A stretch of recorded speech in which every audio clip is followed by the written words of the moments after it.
begini, saya punya satu konsepsi kepenyairannya.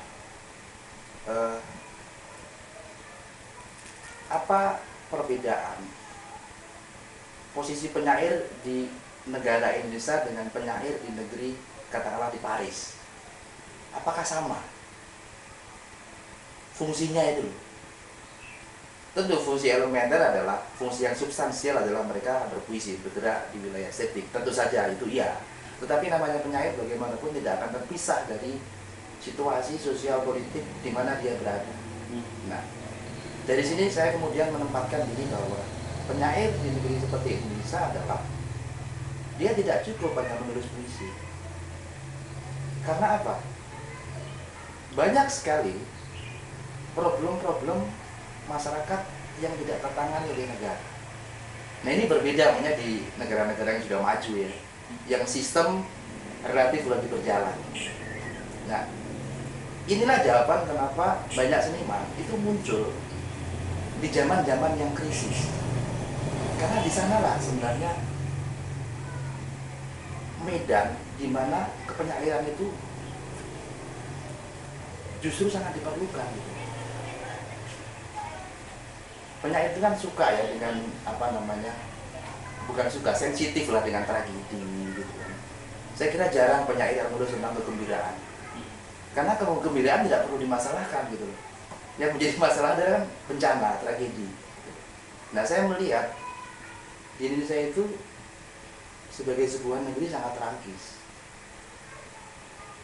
Saya menulis lah puisi tentang cinta, tentang asmara, tetapi saya kira kalau penyair itu membuka mata, banyak sekali realitas yang semestinya itu menyulut. Saya menyebutnya itu solidaritas estetis. Bagaimana kepekaan kepenyairan itu muncul oleh realitas itu. Saya kira penyair-penyair besar dimanapun tidak ada yang pernah cuek dengan situasi sosial di mana dia hidup. Sebutlah siapa, waktu Neruda terlibat juga, bahkan secara praktis dia anggota Partai Komunis. Octavio Paz juga kita tahu dia menulis esai politik gitu kan. Rendra juga melakukan hal sama gitu. Nah, dasar-dasar seperti inilah yang kemudian membuat saya tidak ragu bergerak di wilayah yang kata orang itu bukan urusan penyair. Bagi saya, yang namanya puisi itu tidak ada dalam bentuk tulisan.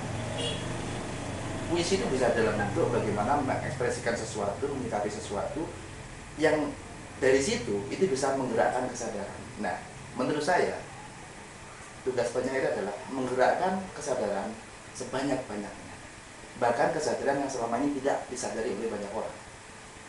Saya kira di sana peran penyair itu di sana, kepekaan. Ya, saya kegelisahan saya sebagai penyair, dan karena problem itu banyak temanya, dunia ini kan dipenuhi tema-tema.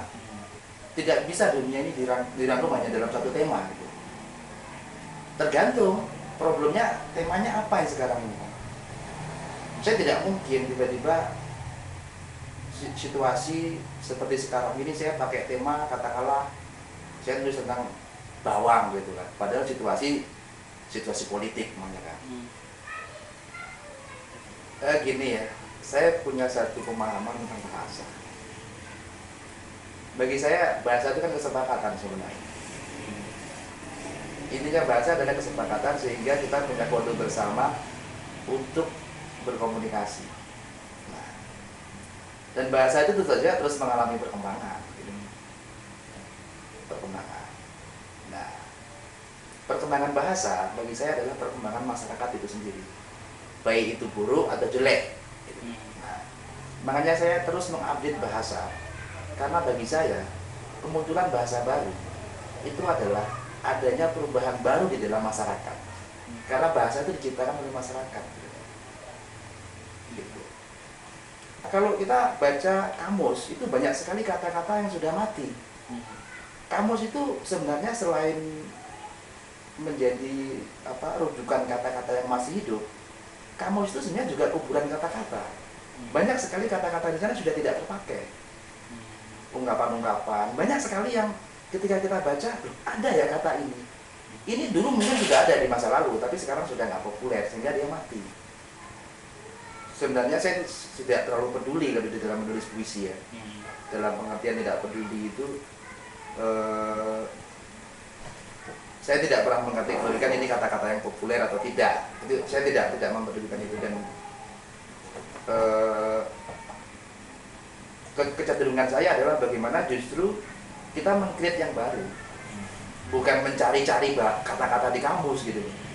Bagi saya tugas penyair bukan membongkar-bongkar kata-kata yang jadi kamus, saya kira justru bukan itu. Justru penyair itu harus menyumbangkan bahasa yang baru, kalau bisa kata yang baru, idiom yang baru. Saya kira begini ya, ada beberapa ya mungkin semacam mitos lah, bahwa yang namanya pujangga atau penyair itu disebutnya sebagai hati nurani bangsa dan sebagainya. Bagi saya itu mau mitos atau tidak, bagi saya itu posisi yang penting, posisi yang bermartabat.